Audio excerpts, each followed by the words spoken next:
창세기 25장 19절에서 34절까지 말씀을 살펴보도록 하겠습니다. 아브라함의 아들 이삭의 족보를 소개합니다. 이삭이 불임의 아내를 위해 간구하자 하나님께서 응답하심으로 리브가가 쌍둥이를 임신하게 됩니다. 그러나 두 아들은 태중에서부터 다투게 됩니다. 하나님께서는 큰 자가 작은 자를 섬길 것임을 알려주십니다.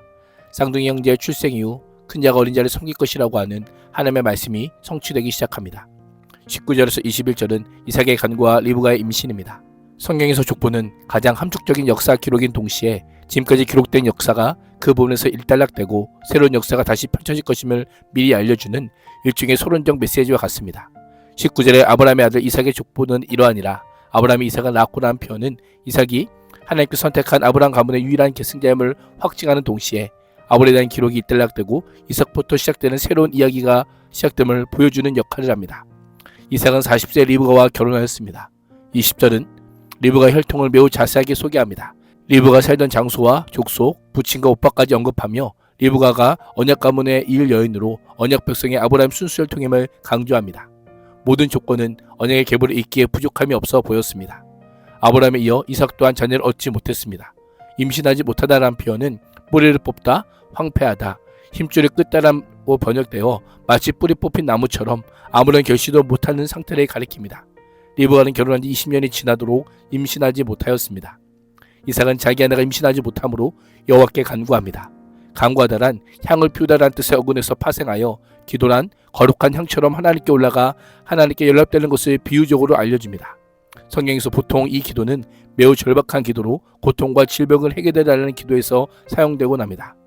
여호와께서 이삭의 간구를 들으심으로 그의 아내 리브가가 임신하게 됩니다. 하나님은 하나님의 백성의 간절한 호소를 결코 외면하지 않으시는 분이십니다. 부르짖고 갈망하는 영혼의 소원을 들으시고 정확하게 응답해 주시는 분이십니다. 22절과 23절은 쌍둥이 형제에 대한 하나님의 말씀입니다. 리브가는 쌍둥이를 배웠습니다.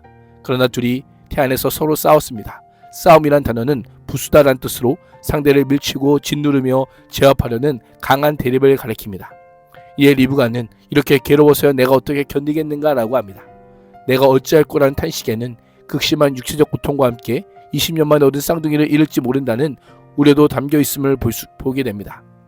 하나님의 은혜로 잉태된 자들이 뱃속에서부터 싸우자 매우 당혹스러웠을 것입니다. 리브가는 지체하지 않고 이를 알아보려고 곧장 여호와께 묻습니다. 여호와께서는 그에게 두 민족이 내 태안에 들어있다. 너희 태안에서 두 백성이 나뉠 것이다. 한 백성이 다른 백성보다 강할 것이고 형이 동생을 섬길 것이다 라고 예고하십니다. 장자의 우위를 인정하는 고대 근동의 인습을 뛰어넘는 예언의 말씀을 들은 리브가는 매우 당황스러웠을 것입니다. 하나님의 말씀은 하나님의 주권적 선택과 계획이 개인의 운명을 넘어 한 민족의 역사를 이끄심을 암시합니다. 24절에서 26절은 에서와 야곱의 출생입니다. 리브가로서는 이해하기 어려운 예언의 말씀이었지만 삶 속에서 점차 그 의미를 깨닫게 됩니다. 때가 되어 아이를 출산합니다. 먼저 나온 아이는 살결을 붉은 데다가 온몸이 털투성이어서 이름을 에서라고 하였습니다. 이어 동생이 나오는데 그의 손이 에서의 발꿈치를 잡고 있어서 이름을 야곱이라고 하였습니다. 40세 리브가와 결혼한 이삭은 결혼한 지 20년 만에 즉 60세의 자녀를 얻는 기쁨을 누리게 됩니다. 20년을 기도하며 기다린 믿음의 결과요 하나님의 선물입니다. 아브라함 25년을 기다려 100세의 이삭을 얻고 다시 60년을 기다려 손자를 보게 된 것입니다. 하나님의 약속을 신뢰한다는 것이 무엇일까요? 인간적인 탐욕과 확실성에 대한 기대를 내려놓는 것입니다. 불임과 불안정성까지도 모두 받아들이는 것입니다. 그 성취가 더디는 보여도 하나님의 주권적 계획과 때를 신실하게 기도하며 신뢰하는 것입니다. 바로 그때 하나님께서 주시는 모든 것이 하나님의 선물이요 약속임을 고백하게 되는 것입니다. 27절과 28절은 성장 과정과 부모의 편애입니다.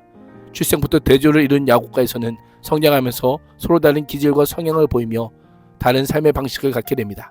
두 아들들은 자라 에서는 사냥에 관한 한 다른 사람들이 따라할 수 없을 정도로 능숙하고 털어난 솜씨를 지닌 사냥꾼이 되었습니다. 야곱은 조용한 사람이 되어 주로 장막에 거주하였습니다. 이삭은 에서를 사랑하였습니다. 에서가 사냥해온 고기를 좋아했기 때문입니다. 리브가는 야곱을 사랑하였습니다. 큰 아들보다 조용하고 온순하며 가정적인 작은 아들 야곱에 대한 깊은 애정과 관심을 보였던 것입니다. 두 아들의 다른 성향 자체는 큰 문제가 아닙니다. 하나님께서 인간을 창조하실 때 각 사람을 하나님의 형상대로 창조하셨기 때문입니다. 어느 것이 좋고 나쁜가가 아닙니다. 하나님의 형상대로 지음받았기에 기질과 성향을 잘 개발하여 어떻게 하나님을 믿고 따르는가가 중요함을 잊지 말아야 합니다. 29절에서 34절은 장자권을 판 에서입니다.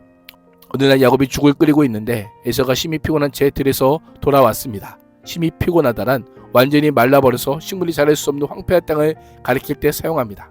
에서는 사냥감을 찾아 들판에 쫓아다니느라 심한 육체적 활동으로 에너지가 소진되어 매우 피곤하고 허기져서 더 이상 아무 일도 할 수 없는 기진맥진한 상태로 돌아왔던 것입니다.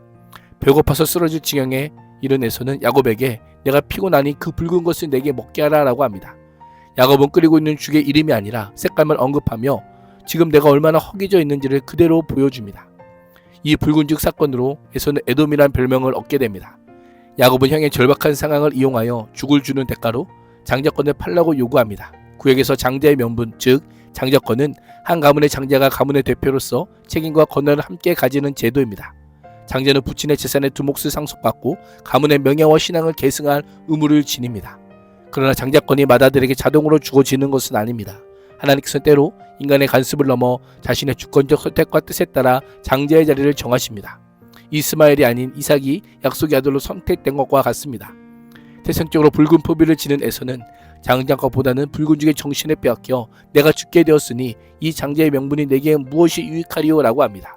그러나 야곱은 오늘 내게 맹세하라고 요구합니다. 바로 이 시간, 지금 바로라고 하며 찾아온 기회를 놓치지 않으려고 매우 진지하게 접근합니다.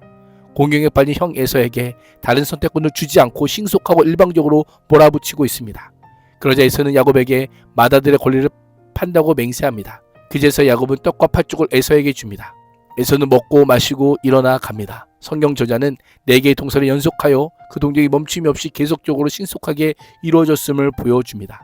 34절 하반절은 에서가 장자의 명분을 가볍게 여김이었더라라고 하며 그가 장자권을 경시했으며 이에 대한 죄책감이나 미련도 없음을 알려줍니다. 에서의 행동은 하나님께 허락하신 장자로서의 삶을 만홀히 여길 뿐 아니라 장자가 되게 하신 하나님의 주도권에 도전하고 있습니다.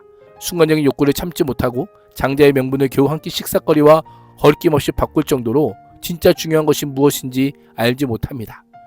이런 이유로 히브리서 기자는 에서를 가리켜 망령된 자라고 부릅니다. 형의 발꿈치를 잡고 나온 야곱은 이번에는 장자권을 붙잡습니다.